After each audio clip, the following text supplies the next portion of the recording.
And we're live again, Expert35. I'm your host, Gabriel Garcia. Thank you for joining us. As promised, 35 different industries, expert from each industry, talking about the challenges, the hardships, and the opportunities. And with everything that's happened these last couple of weeks, we've actually kind of pushed our focus really into how to build community. And I wanted to bring community experts that could really tell us about how to get involved, how to really make a change and give a voice to everybody out there. And I couldn't think of anybody more suitable for that than the founder of 400 Voices, Jose Pablo Fernandez. Jose Pablo, thank you so much for being with us today. Thank you, Gabriel. Always a pleasure. Now, I've known you for a long time, but a lot of our followers are, probably seeing you for the first time. And I know your history is incredible with the Mexican Institute. Tell us a little bit about how you got involved. Actually, tell us a little bit about even coming to the U.S., like origins of life. Well, I think that was one of the best decisions we made in our life. Now, when looking at what's happening in Mexico, I mean, my wife and I say, wow, good Lord, we were right. So we love to live in Houston. We were really in love with Houston. I represented companies from Houston in the construction industry, and we would come here regularly. And I was like, why don't we stay here?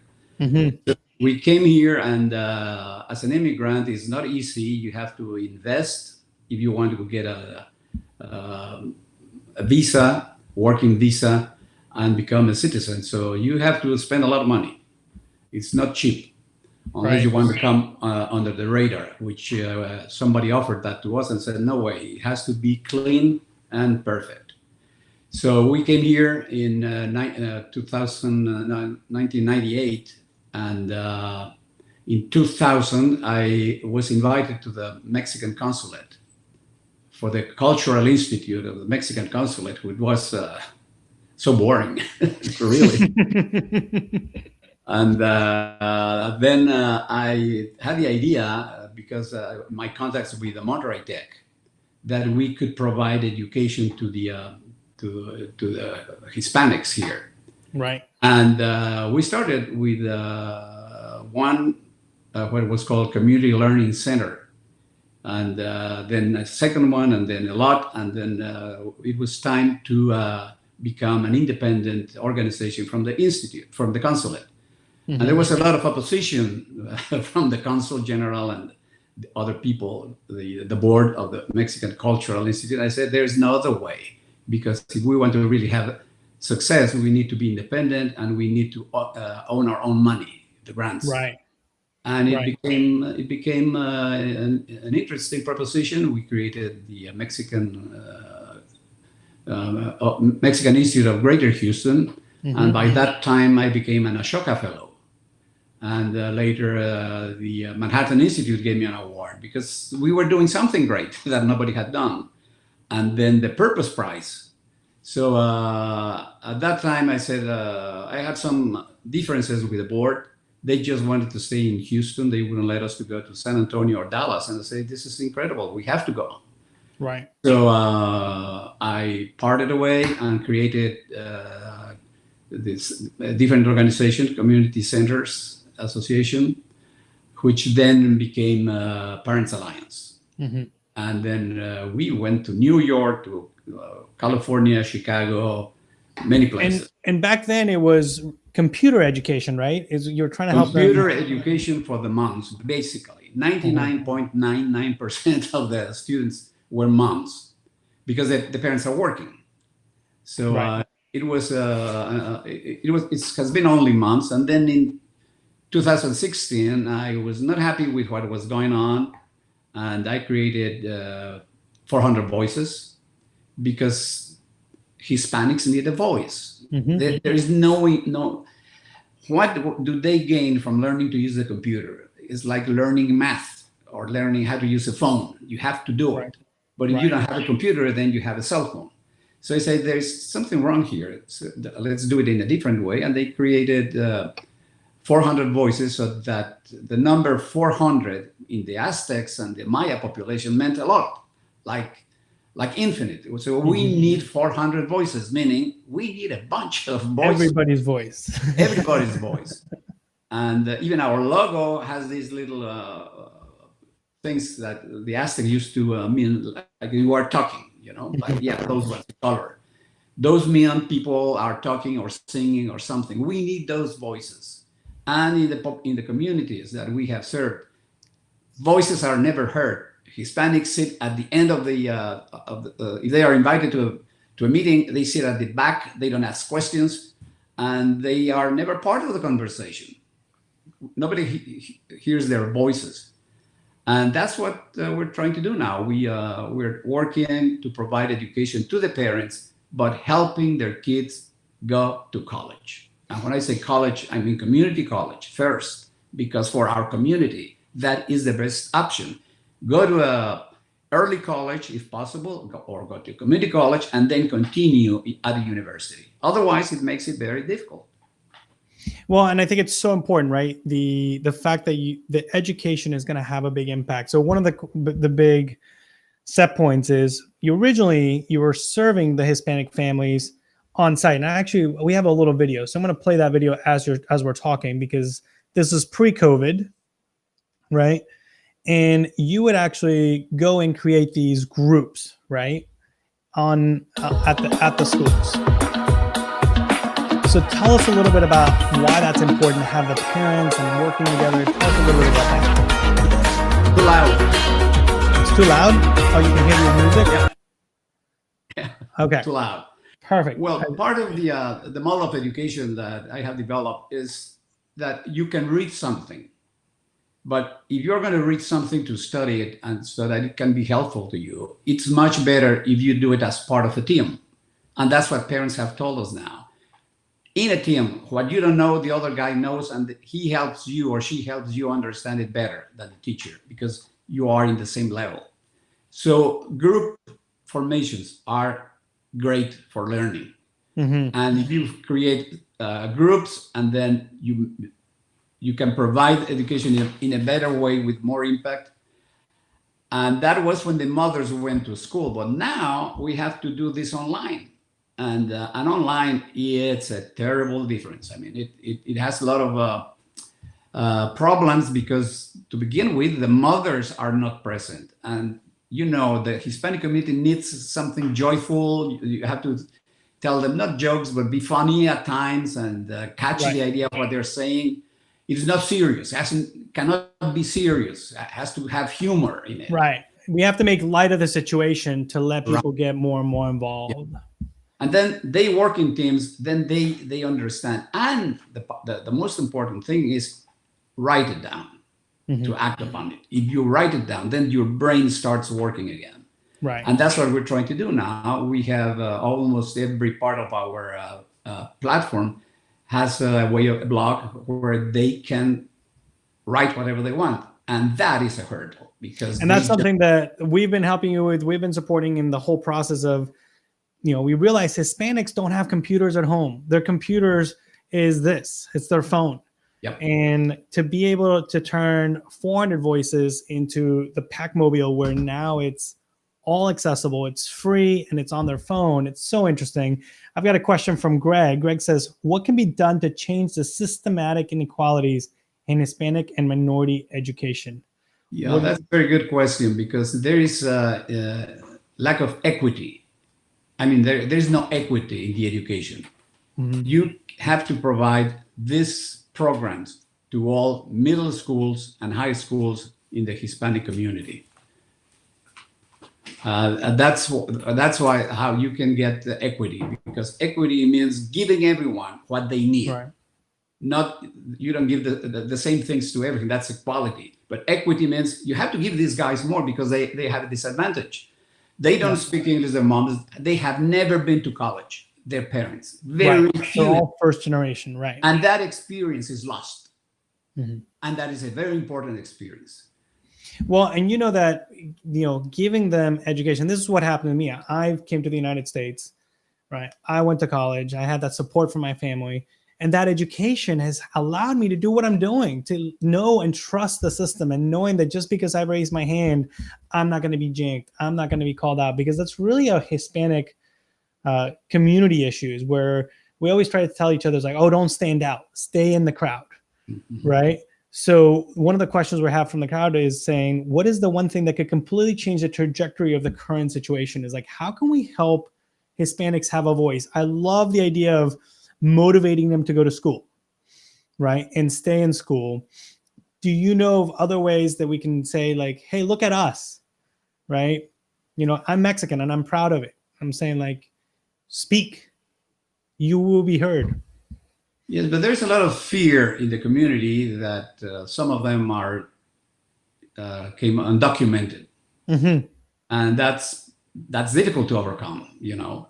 And they're doing incredible things to send their kids to college, Right. and they're doing it. I know some gardeners here that have several kids in college, and they do it at the expense of not having a good life themselves. And they see it quietly. Don't make waves, as we say. Don't make waves. Yeah, don't make waves. Don't make waves. But the only thing, the way that I think is that we have to work with other organizations to make this idea of bringing the parents to know how the education system works in the U.S. They don't know. Mm-hmm. They don't know. They have to send their kids to elementary school because it's the law. Right. Okay. And once they finish high school, it's too late. Right. Okay. Hispanics currently have the highest dropout rate of of college. Like they're starting to go to college, but they all have a high dropout because they value the fact that he's losing money because he's not making money. But you help them build that culture shift and saying that there is an investment, right? How do you teach that it is an investment in their community, even in their families? They have to take our program because it's very simple. It's in plain Spanish. They don't have to memorize anything because everything is in the phone. And you have to tell them not only that it's an investment, but things that parents don't know. And there's an interesting article that we included in the program about a girl in California who had a 3.8 GPA, incredible things. And when she got to college, they said, "You don't make it." Wow. What do you mean? Yeah, you didn't do anything else. Mm-hmm. So she started crying, and then she went to the consulate, and she started to learn what the mistakes she had made. And then she graduated, fortunately, but the parents don't know anything about it. Most of the parents don't know that it's not only that you get A's and B's, it means that you have to do a lot of other things to get a good GPA and other things. And that's what it's not known in the Hispanic community because they just sent, like in Mexico, go to the university. It's free. Yeah, you don't have to worry. Right. But here, it's a contest. I mean, you have to work very hard. No, and I love that. So the PacMobile app, it's you can literally go to pacmobile.org and we'll put the information on there so people can just go and track these links. It's free education. It's things you can learn in 10 minutes or less. I love that some of the most visited parts of the app are how to calculate perimeter, right?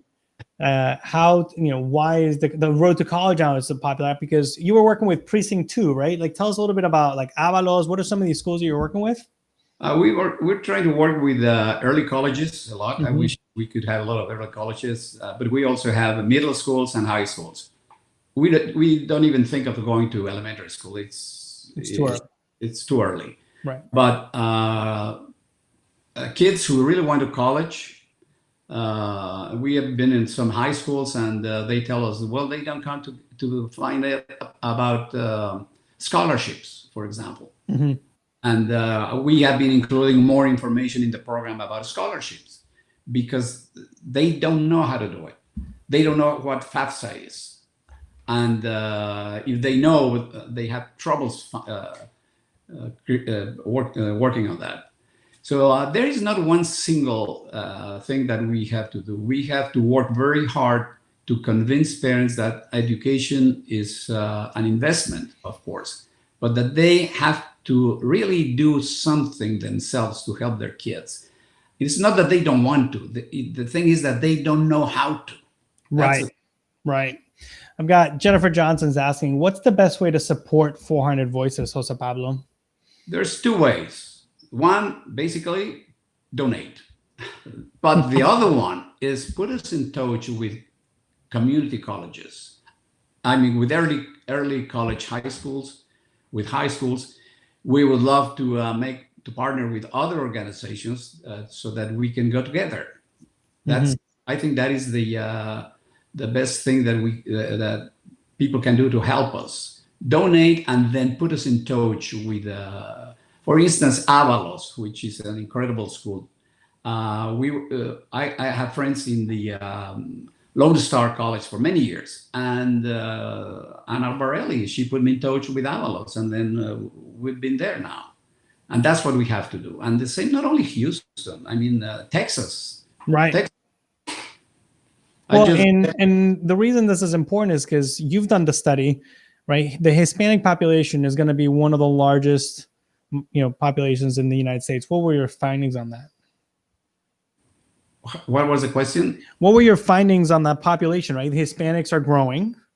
I started to look at the census. This is based on the census, and you can argue a lot about how they measure this and how. But if you do it every year, you have the same results. I mean, not the same results, constant. And what I did was to see the percentage of the population that white non-Hispanics have, and Hispanics. Black Americans, Black African Americans, they have like the same proportion of the population throughout these years. This started in 1940, and the last one was 2010, and then in 2015, the census is going to be very important. And what it shows is that the proportion of the white Hispanic, non-Hispanics, is going down in a very well studied curve. It goes down. Right. And the Hispanic population is going up in the opposite, like a reflection on a pond. It goes on the other way, it goes up. Right. The other one is going down. And they will intersect by mid-century. That means that at that time, they will be of the same size. Right. And the Hispanic population will continue growing.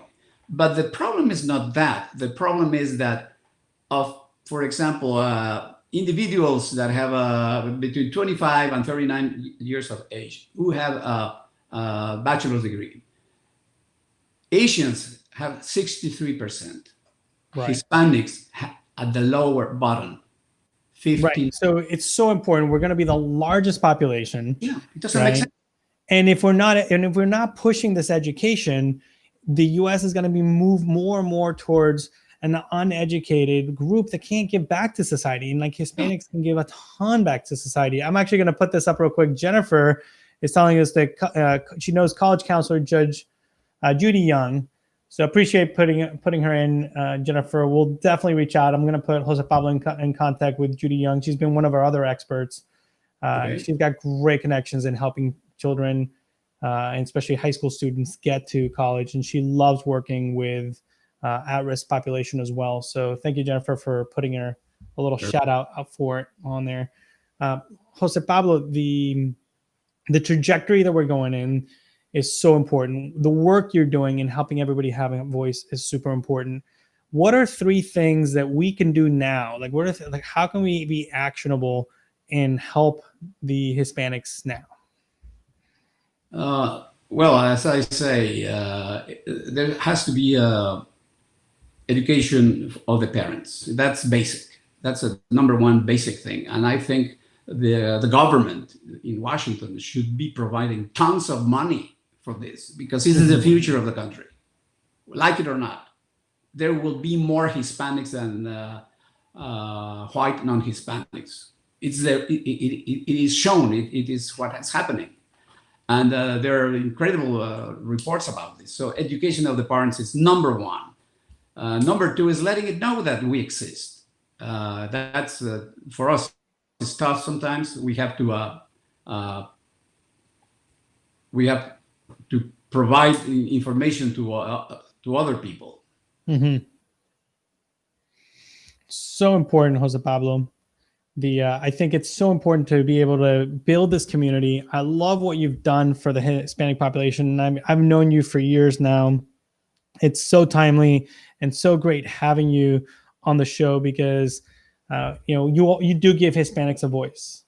You do give people this opportunity of saying it's okay. Like, let's raise our hands. Let's come together. I've actually put a little link on there. He uses, if you text the word donate to that number, you can immediately get directly to donate to 400 Voices and help more Hispanics have a voice, help their parents understand how to help their children, so that as we get through this, we can do it together and we can do it safely. Thank you so much, Jose Pablo, for joining us today. You are very welcome, and thank you very much. No problem. Thank you. Thank you for your time. Guys, this is Gabriel with 400 Voices. Sorry, with Expert35. We had Jose Pablo with 400 Voices today, talking to us about the Hispanic community and how to help the parents, how to help educate that group. So timely, so important. Join us again live on Expert35 to learn more about how to get involved and how to get through these difficult times. I'm going to leave his number up. I'm also going to leave the Pack Mobile up so that you can see that, because it's such a great service and it's free. It's accessible. It's on their phones. Jose Pablo understands that the Hispanics don't have a computer. And actually, somebody was asking Jose Pablo about your Mac. So we'll have to. They want to know your Mac that's in the back. So we'll put you loose on the chat so you can talk to them. But again, thank you guys so much for joining us today. We'll leave you guys with 400 Voices. And actually, I'm going to let that video run because I guess it does have audio. So 1 second, we'll put the video up as well. And here is Jose Pablo in action for 400 Voices. Thank you guys. Thank you so much for joining us.